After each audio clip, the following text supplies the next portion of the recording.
kawan-kawan ya. Soal TKP mungkin soalnya seperti ini. Jadi kalau memang soalnya panjang-panjang seperti ini ya kita berarti harus berlatih membaca gitu kawan-kawan ya. Harus bisa memilah dan memilih poin mana yang penting gitu untuk kita bisa menyelesaikan soal yang diberikan gitu, tanpa harus kita membaca semua gitu kawan-kawan ya. Dan disarankan gitu kawan-kawan ya, kemarin ada yang bertanya apakah kita harus mengerjakan soal TKP dulu. Justru kalau kita terfokus kepada TKP ini sayang di soal TWK dan TIU kawan-kawan. Kenapa? Gini, karena kalau TKP itu ketika kawan-kawan menjawab baik itu A, B, C dapat nilai gitu, sekalipun salah menjawab dapat nilai 1. Beda kalau kawan-kawan menjawab TWK, misalkan TWK dengan TIU, dengan asal, dengan menebak, kawan-kawan nggak tahu ini dia nilainya kalau salah 0 gitu. Sebaiknya TWK dan TIU dikerjakan, tapi tadi dikerjakan dengan waktu yang cepat tadi. Kalau kawan membaca, kalau kawan latihan, insya Allah gitu ya akan cepat gitu. Dan diperhatikan, pokoknya kalau ada soal yang susah kayak gini, misalkan nanti di TIU ada banyak bacaan, lewat aja. Kayak misalkan ada soal Tini, Tono gitu ya, kayak gitu. Duduk di mana, siapa yang jauh, ini tuh lewat aja kawan-kawan ya, karena itu memang menyita waktu gitu. Lewat aja dulu, nanti kita kalau sudah selesai semua baru balik lagi ke nomor soal yang belum kita kerjakan gitu maksudnya kawan-kawan. Jadi ya sebaiknya disarankan ini menurut hemat saya gitu pribadi ya, kerjakan TWK TIU dulu ya. Jadi kerjakan gitu, karena bagaimanapun TWK dan TIU kan kawan-kawan sudah berlatih membaca. Sayang kalau kawan fokus di sini nih, sementara soalnya seperti ini panjang, nanti satu soal habis itu. Kalau satu soal kawan-kawan mengerjakan ini lebih dari 1 menit, lebih 1 menit nih, baca aja dengan baca, belum lagi mikir lagi, belum lagi kalau bacanya diulang-ulang 2 kali membaca, itu kan sayang. Kalau kawan-kawan membaca ini 2 menit, bayangin TKP itu berapa soal? 35 kan. Kalau kita ini mengerjakan rata-rata 2 menit, sudah 70 menit. Tinggal 20 menit gak bakalan cukup untuk sisanya yang mengerjakan 70 soal, 65 soal lagi kawan-kawan. Sayang gitu.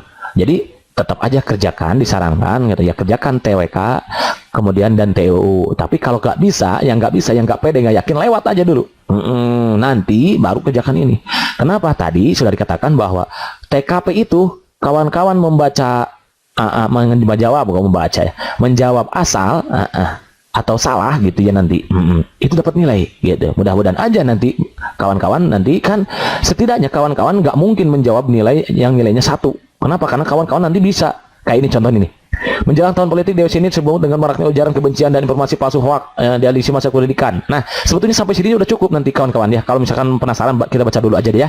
Jika hal ini dibiarkan terus-menerus, maka tidak mau menutup kemungkinan lahirnya generasi radikalisme di Indonesia. Di samping itu keberagaman yang dimiliki Indonesia juga menjadi salah satu alasan sulitnya mengendalikan gesekan masyarakat di media sosial.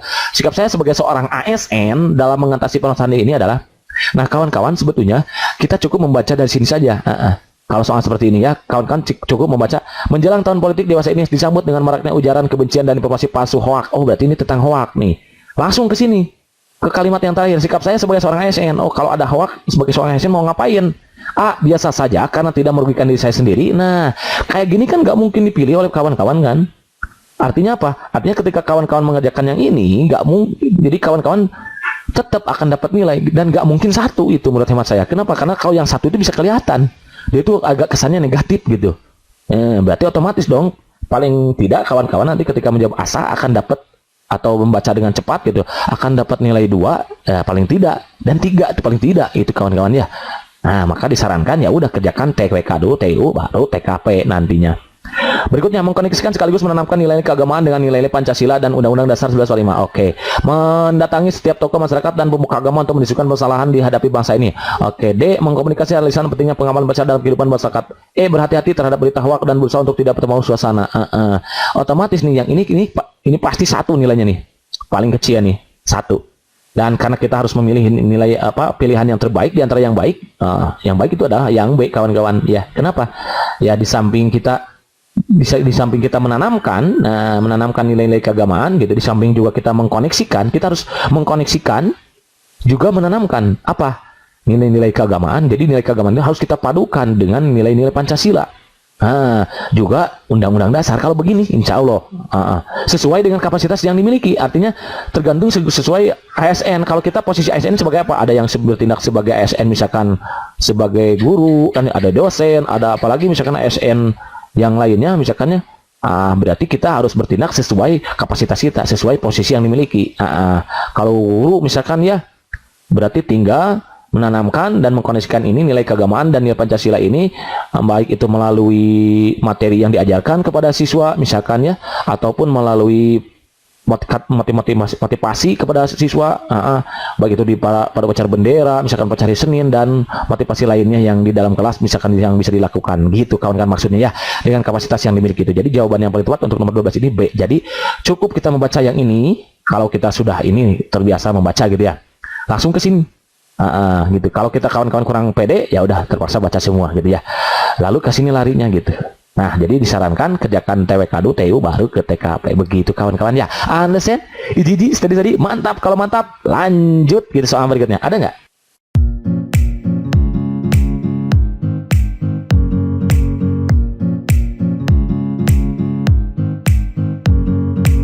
Ketika Anda mendapati seorang pimpinan di tempat Anda bekerja yang mana setiap keputusan tidak bijaksana, bahkan terkesan merugikan. Sikap Anda sebagai seorang yang diberikan kepercayaan oleh rekan-rekan sekitar adalah bla bla bla. Tuh kan kawan-kawan, intinya kita mendapat pemimpin gitu. Kemudian keputusan itu nggak bijaksana dan merugikan. Apa yang kita lakukan gitu? Apalagi kita menjadi orang kepercayaan rekan-rekan karena kemampuan kita, misalkan karena skill kita yang kita miliki, atau karena kita misalkan yang lebih tua gitu dituakan, dan kita yang lebih memiliki kompeten yang lebih bagus di antara yang lain, misalkan apa yang kita lakukan? A. Mencoba mengingatkan pimpinan dengan mengajaknya untuk berdiskusi empat mata. B. Mencoba mengingatkannya pada saat rapat berlangsung, C. Mengingatkan dengan sopan dan mengharuskan segera merubah kebijakannya. D. Mengingatkan jika diminta oleh rekan-rekan. E. Mengingatkannya dengan baik agar Anda diberi jabatan penting. Lagi-lagi kawan-kawan. Jadi jawaban yang paling bagus di sini adalah yang ini, yang 5. Jadi kita yang A berarti nih.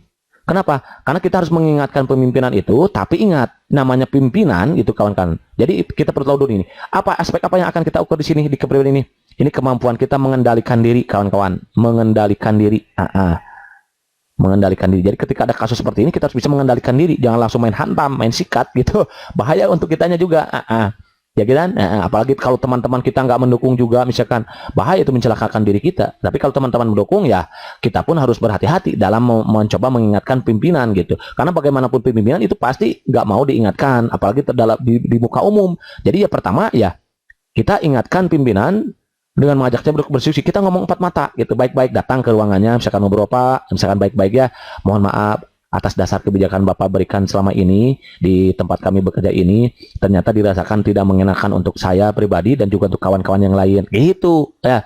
Jadi jangan langsung Pak tolong ganti, wah gitu nggak boleh gitu ya, karena bagaimanapun pemimpin itu adalah seorang yang harus kita patuhi ya. Itu kan, atiullah wa ati rasul wa wali amri minkum. Taatlah kepada Allah, taat kepada Rasul, dan taatlah kepada pemimpin ya.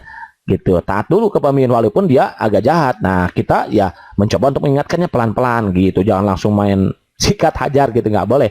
Itu pun berbahaya untuk kita, karena bagaimanapun sifat pemimpin itu ya pemimpin, nggak pasti ya syukur-syukur kalau pemimpinnya itu bijaksana, welcome gitu.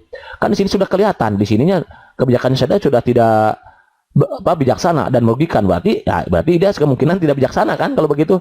Maka untuk mengingatkannya ya kita harus secara bijaksana, ngajaknya diskusi dengan bersama-sama gitu kawan-kawan ya. B. Mencoba mengingatkannya pada saat rapat berlangsung. Ini juga boleh, pada saat rapat berlangsung boleh, misalkan karena ini misalkan keputusannya diberikan pada saat rapat nih, kita langsung aja.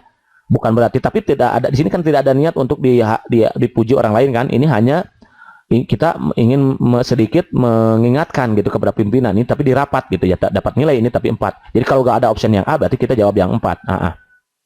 Yang B. Yang C. Mengingatkan dengan sopan dan mengharuskan segera merubahnya. Ini mengingatkan sopan, ini boleh dipilih tadi, tapi ini ada keharusan kita untuk segera merubahnya. Itu kan nggak mungkin, susah gitu kan. Ini artinya kita memaksakan kehendak, berarti tidak bisa mengendalikan diri. Ini dapat nilai tapi 3 gitu kawan-kawan. Ini mengingatkan jika diminta orang lain. Kita mau mengingatkannya, kita mau berbuat kebaikan, tapi diminta oleh orang lain, oleh rekan-rekan. Dapat nilai tapi 2 gitu kawan-kawan. Kalau nggak diminta, harusnya nggak diminta, spontan aja. Sikap kita kan yang ditanyakan, sikap kita terhadap keadaan yang ada gitu. Berarti ya tadi gitu. Yang E. Mengingatkannya dengan baik. Ini bagus sebetulnya, mengingatkannya dengan baik tuh. Tapi ada embel-embel yang lain, jebakan Batman kawan-kawan, lagi-lagi kan gitu. Mungkin barangkali nanti kawan-kawan takutnya seperti ini, dapat soalnya kan bagus semua depannya, padahal di belakangnya kasih negatif gitu. Berarti itu kan bukan jawaban. Ini bagus, ini lebih bagus kan, bisa gitu. Ini kan mencoba mengingatkan pimpinan, ini bagus, tapi ini ada kata baiknya, lebih bagus nih Tapi ternyata di ujungnya diberi pesan negatif agar diberi jabatan yang penting. Oh, ini negatif kan? Kalau ininya bagus positif, ininya negatif. Nah, berarti plus dan min jadi min kan? Maka ini yang seharusnya bagus jawabannya. Jadi tidak bagus dapat nilai 1 nih kawan-kawan. Karena ada keinginan kita untuk diberi jabatan penting. Pengen dipuji berarti kalau begitu. Ada modus gitu kawan-kawan ya. Jadi jawaban yang paling tepat untuk kasus soal ini, jika optionnya seperti ini ya kita jawab yang A gitu kawan-kawan. Understand? Iji, sedih-sedih, mantap. Kalau mantap, next.